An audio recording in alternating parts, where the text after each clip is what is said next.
When a lot of people hear the term black and white, they immediately think boring or outdated, but some of the most intense and beautifully shot films and TV shows were made in black and white. It may seem like a limitation from the time period, but I'd argue that black and white adds something that's lost in colour. So in this video I want to talk about why removing colour can actually make something more powerful.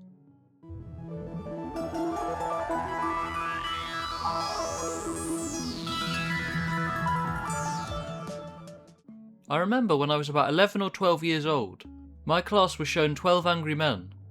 That film is a lot of people's first venture into black and white cinema.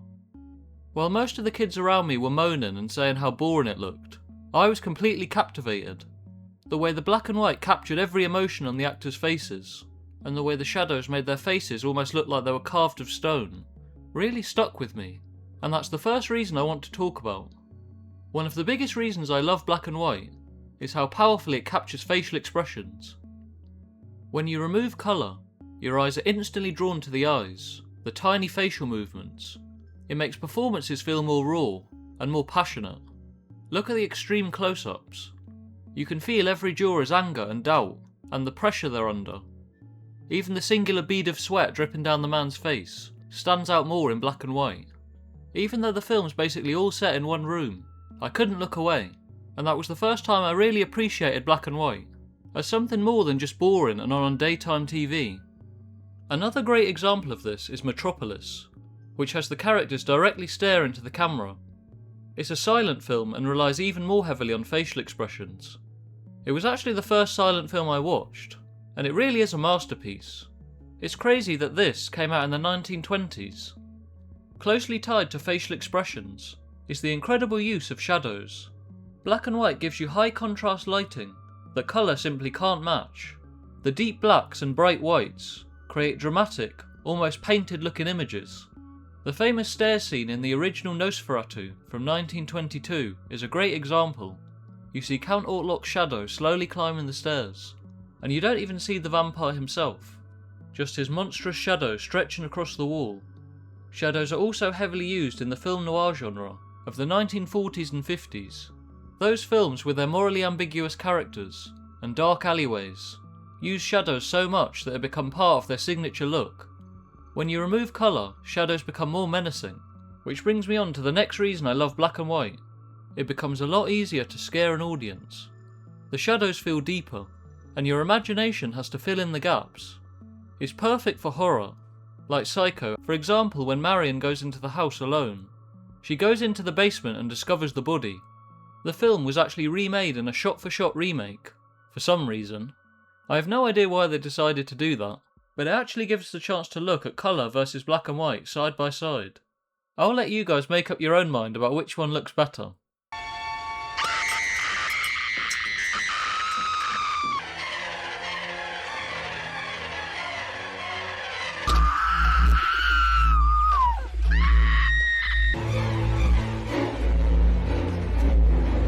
There's so many great classic horror films in black and white. Films like Dracula, The Mummy, and Night of the Living Dead. There's too many to count, and there's still so many I want to watch. When I was younger, Doctor Who was rebooting, and it was coming back into public consciousness, after being off air for years. I remember an old 60s episode came in the paper one day, and my granddad saved it for me. It was in black and white, and completely different from all the new episodes. It was creepier, and I was enthralled by the way it looked. And every time I got pocket money, I used it to buy old episodes that I found second hand. I've already done 2 whole videos on how creepy 60s Doctor Who is, so I won't go over it again here, but you can check them out if you want to. All I'll say is it's supposed to be a family show, even though it has stuff like this.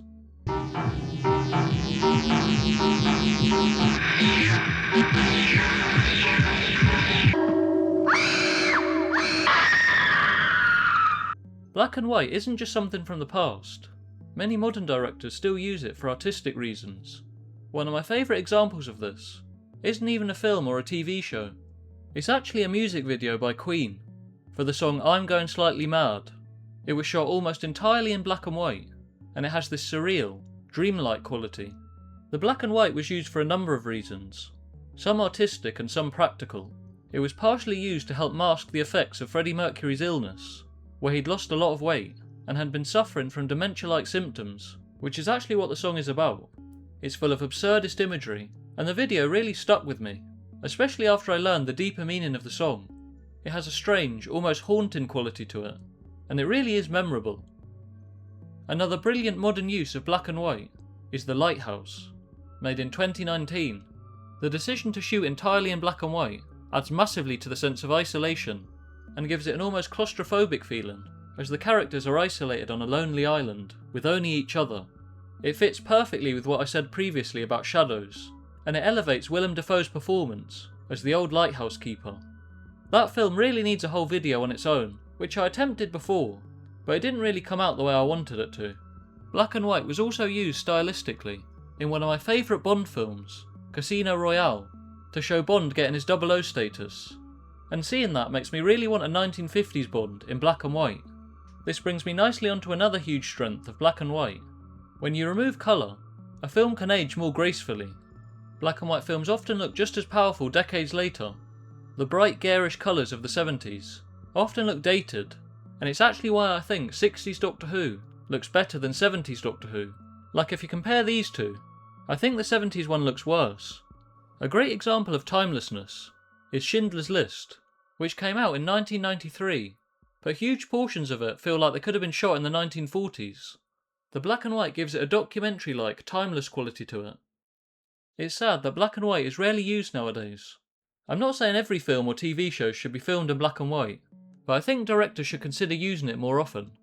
It's perfect for horror and suspense, and it also forces filmmakers to consider lighting more carefully. It's such a shame that many people consider it boring or old-fashioned, as many of the greatest films are in black and white, and I think they're better for it. There's so many I didn't even get to cover in the video, like I didn't really get to talk about the samurai genre, or westerns, and great historical films, like the adaptation of Julius Caesar by William Shakespeare, starring Marlon Brando. I also don't like that some old films get colorised. The 1950s Scrooge really loses something in colour.